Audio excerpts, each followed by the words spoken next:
Stock जब average किया था।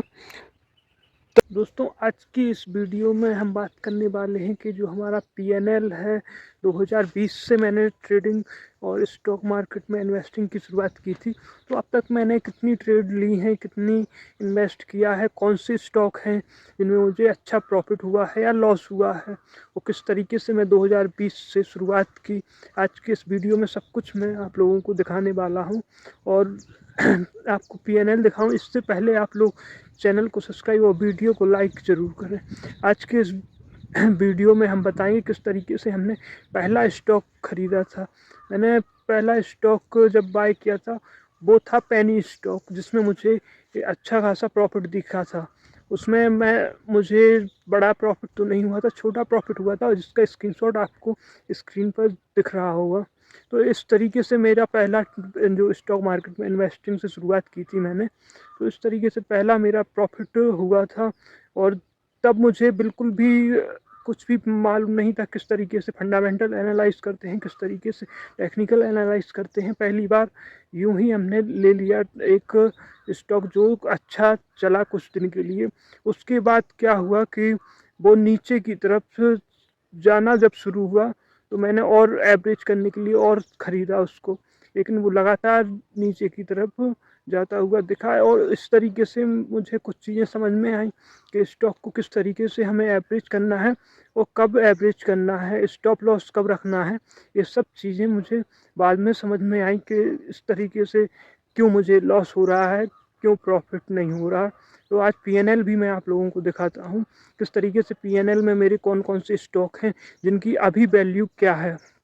तो चलिए वीडियो में आगे। अब आप मेरी इस मोबाइल स्क्रीन पर देख पा रहे होंगे, मैंने बैंक ऑफ बड़ौदा का स्टॉक जब एवरेज किया था तब उस की वैल्यू जो थी 172 थी, और टोटल जो इन्वेस्टिंग थी उसमें थी 49,739 रुपये। 289 जो क्वांटिटी थी।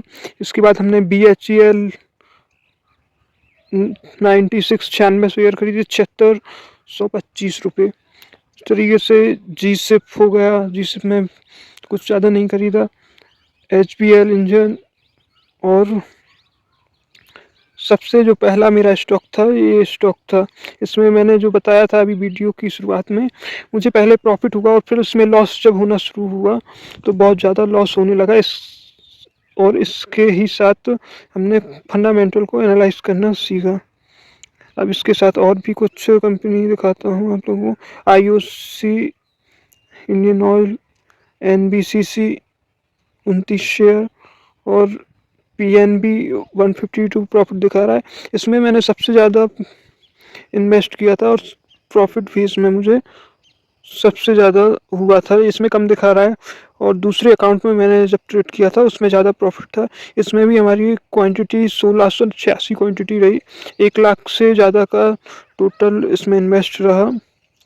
और इसमें एवरेज 60 का रहा, जो हाई था वो 200 के आसपास पहुंचा था। टाटा पावर, टाटा मोटर्स काफ़ी शेयर्स बाय किए जिसमें अच्छा प्रॉफिट दिखा। इसमें कम प्रॉफिट दिख रहा है क्योंकि इसमें कम क्वांटिटी के साथ हमने ट्रेड किया और एवरेज किया, जिससे इसमें कम प्रॉफिट दिख रहा है। बाकी प्रॉफिट शुरुआत में यही लॉस थे, यही प्रॉफिट था, कोई बड़ा लॉस नहीं, कोई बड़ा प्रॉफिट नहीं। क्योंकि शेयर मार्केट में एक रूल जो होता है वो ज़्यादातर ट्रेडर्स, स्टॉक मार्केट में जो इन्वेस्टर्स हैं वो बताते हैं, वो रूल होता है कि सबसे पहले आपको अपने कैपिटल को सिक्योर रखना है। कैपिटल है जो वो कम नहीं होना चाहिए। आप लॉस बिल्कुल कम से कम हो, प्रॉफिट हो चाहे ना हो, लेकिन शुरुआत में आपको लॉस नहीं करना है। तो इसी स्ट्रेटजी को अपनाते हुए ये मेरा पीएनएल था। और आप लोग बताइए कि मेरा पीएनएल में आपको क्या लगता है, ये मेरा पीएनएल सही रहा शुरुआत के लिए या सही नहीं था। अब आप लोगों ने मेरा पीएनएल तो देख लिया। पीएनएल देखने के बाद आप लोगों को क्या लगता है कि ये लॉस जो मुझे हुआ, जो प्रॉफिट जो हुआ, वो शुरुआत के हिसाब से कैसा था। मैंने ट्रेडिंग को पिछले 2020 से शुरुआत की थी और अभी तक 5 साल से मैं ट्रेड कर रहा हूँ, स्टॉक मार्केट में इन्वेस्ट कर रहा हूँ, लेकिन अभी तक कोई बड़ा प्रॉफिट नहीं, कोई बड़ा लॉस नहीं। लेकिन जो सीख रहे हैं हम, वो लगातार पिछले 3-4 साल से लगातार सीख रहे हैं, बिना लॉस के, बिना प्रॉफिट के। तो आप लोगों को क्या लगता है कमेंट करके बताएं और वीडियो को लाइक करें।